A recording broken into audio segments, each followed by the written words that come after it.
ക്രിസ്തുവിൽ ഇത്രയും സ്നേഹം നിറഞ്ഞവരെ, വചനയാത്രയിലേക്ക് ഏവർക്കും സ്വാഗതം.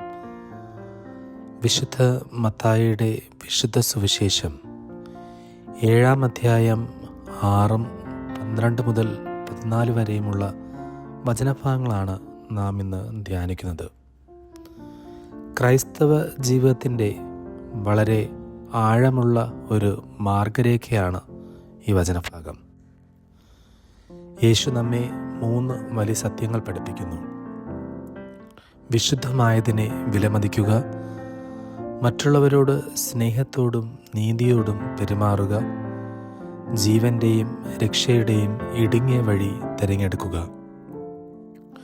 വിശുദ്ധമായത് നായ്ക്കൾക്ക് കൊടുക്കരുത്, നിങ്ങളുടെ മുത്തുകൾ പന്നികളുടെ മുമ്പിൽ ഇട്ടുകളയരുത് എന്ന വചനത്തിലൂടെ യേശു പറയുന്നത് ദൈവം നമുക്ക് ഏൽപ്പിച്ച വിശുദ്ധമായ കാര്യങ്ങളെ നിസ്സാരമാക്കരുത് എന്നതാണ്. നമ്മുടെ വിശ്വാസം, പ്രാർത്ഥന, കൂദാശകൾ, കുടുംബ ബന്ധങ്ങൾ, ദൈവാനുഭവങ്ങൾ ഇവയെല്ലാം ദൈവം നമുക്ക് തന്ന മുത്തുകളാണ്. പലപ്പോഴും ലോകത്തിൻ്റെ തിരക്കിലും സ്വാർത്ഥതയിലും നാം ഈ മുത്തുകളുടെ വില മറക്കുന്നു. പ്രാർത്ഥനയ്ക്ക് സമയം കൊടുക്കാതെ ദൈവബന്ധത്തെ 2-ാം സ്ഥാനത്താക്കി വിശുദ്ധമായതിനെ സാധാരണ കാര്യമായി കാണുന്ന പ്രവണത നമ്മിൽ വരാം. യേശു ഓർമ്മിപ്പിക്കുന്നത് ദൈവാനുഗ്രഹങ്ങളുടെ മഹത്വം തിരിച്ചറിഞ്ഞ് അവയെ സൂക്ഷിക്കണമെന്നും വിശുദ്ധിയെ ബഹുമാനിക്കണമെന്നും ആണ്. പിന്നെ യേശു അതിവിശിഷ്ടമായ ഒരു നിയമം നമുക്ക് തരുന്നു. മറ്റുള്ളവർ നിങ്ങളോട് ചെയ്യണമെന്ന് നിങ്ങൾ ആഗ്രഹിക്കുന്നതെല്ലാം നിങ്ങൾ അവരോടും ചെയ്യുവിൻ. ഇതാണ് സുവർണ നിയമം. എത്ര മനോഹരമായൊരു ജീവിതമാർഗം! നമുക്ക് ആദരവ് വേണമെങ്കിൽ ആദ്യം ആദരവ് നൽകണം.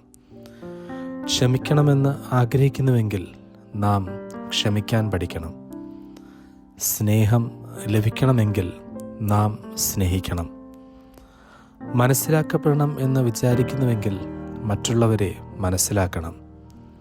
കുടുംബത്തിൽ, ഇടവകയിൽ, സമൂഹത്തിൽ, സുഹൃത്തുക്കളോടും സഹപ്രവർത്തകരോടുമുള്ള ബന്ധങ്ങളിൽ ഈയൊരു വചനം മാത്രം ജീവിച്ചാൽ പല തർക്കങ്ങളും മുറിവുകളും ഇല്ലാതാകും.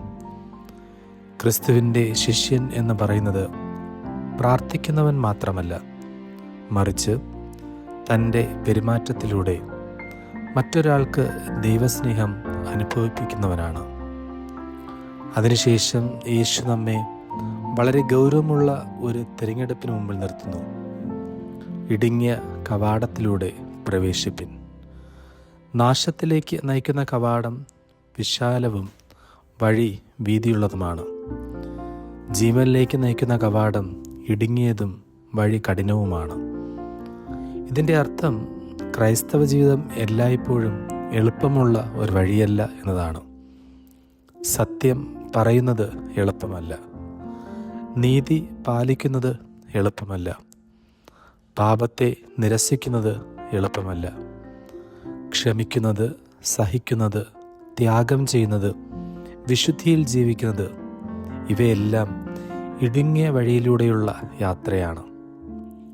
വിശാലമായ വഴി എപ്പോഴും ആകർഷകമാണ്, കാരണം അതിൽ നിയന്ത്രണങ്ങളില്ല. സ്വാർത്ഥതയ്ക്കും സൗകര്യത്തിനും പ്രാധാന്യമുണ്ട്.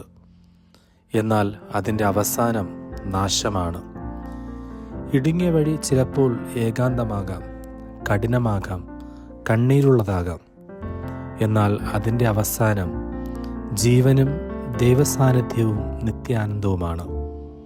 ഇന്നത്തെ വചനം നമ്മോട് ചോദിക്കുന്നത് വളരെ വ്യക്തമാണ്. നമ്മുടെ ജീവിതത്തിൽ വിശുദ്ധമായതിൻ്റെ വില നാം മനസ്സിലാക്കുന്നുണ്ടോ? നമുക്ക് ലഭിക്കണമെന്ന് ആഗ്രഹിക്കുന്ന നന്മ മറ്റുള്ളവർക്ക് നാം നൽകുന്നുണ്ടോ? സൗകര്യത്തിൻ്റെ വിശാല വഴിയാണോ നാം തിരയുന്നത്, അതോ സത്യത്തിൻ്റെയും വിശുദ്ധിയുടെയും ഇടുങ്ങിയ വഴിയാണോ? ക്രിസ്തുവിനെ അനുഗമിക്കുന്നത് പുറമേ കാണിക്കുന്ന ഒരു മതജീവിതമല്ല.